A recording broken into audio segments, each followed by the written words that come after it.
Là, on est dans une phase un peu intense de projection de terre chanvre pour réaliser l'isolation des murs par l'intérieur. On a d'abord préparé les murs qui vont recevoir l'isolation en les piquetant pour faire un peu une accroche et un contact par capillarité. Et ensuite, on a fait une ossature bois pour tenir le mélange de chanvre et d'argile le temps qu'il sèche. Donc là, c'est le terre chanvre projeté, c'est une des plus récentes techniques.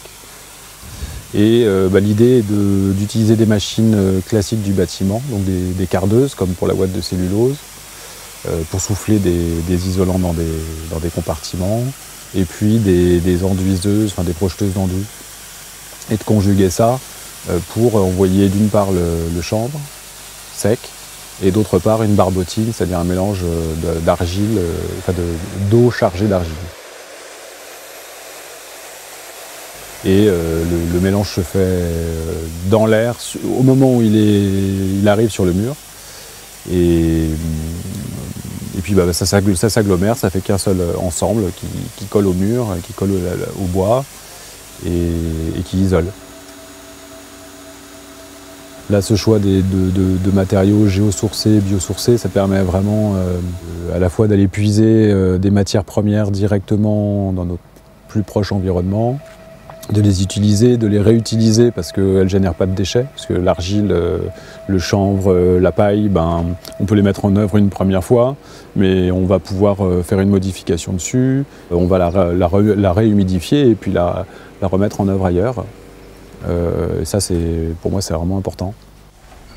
Moi, j'ai fait du terre-paille à la main et là, tu mets plus d'eau. Il faut compter plutôt 2-3 mois. Donc c'est pour ça qu'on fait ça tôt dans l'année, au printemps, au début de la saison. C'est quelque chose qui doit faire partie du monde de la construction, qui a toujours existé pendant des siècles ou des milliers d'années auparavant et qu'on a complètement oublié après-guerre. C'est un échantillon. Ça permet après coup de savoir quelle est la densité du mélange. Ces approches-là vernaculaires, on pourrait dire, de l'éco-construction aujourd'hui, elles s'associent bien au bâti ancien parce qu'il avait été bâti avec la même logique, avec les poutres des planchers viennent de la forêt de châtaignier en face de nous, les pierres viennent de la rivière, la chaux venait sans doute du pays Ganais. Le sable de la rivière également, c'est-à-dire qu'on a construit avec ce qu'il y avait et ça a donné ces architectures-là. Là, on vide les deux et on fait un break. On vide tout et on fait un break. Je me suis regroupé avec quelques personnes que j'avais rencontrées, architectes, artisans, et on a proposé de faire un petit réseau d'interconnaissance, d'entraide autour de l'éco-construction, autour du pays viganais pour le moment. Donc on a appelé COSECO pour collectif Cévenol d'éco-construction.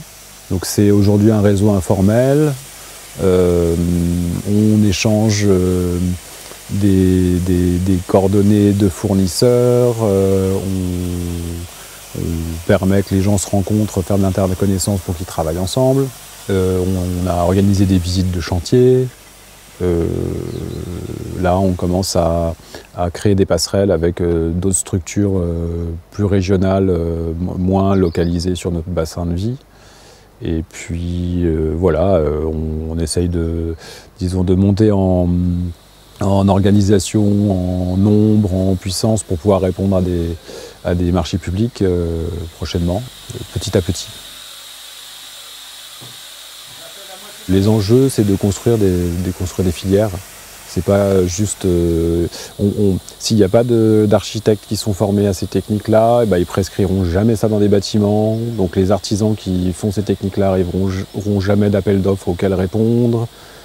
Voilà, c'est des boucles de causalité circulaire. Il faut que tout se mette en mouvement progressivement. Donc il faut qu'il y ait des fournisseurs de matériaux, il faut qu'il y ait des artisans, il faut qu'il y ait des bureaux d'études, il faut qu'il y ait des architectes, il faut qu'il y ait des maîtres d'ouvrage. Et c'est un peu tout en même temps qu'il faudrait. Ce qui serait formidable, ce serait maître d'ouvrage public se lance dans un vrai beau projet de référence voilà, dans le sud Cévennes. On invite tous les maires et présidents de communautés de communes à se lancer dans l'aventure et on les aidera.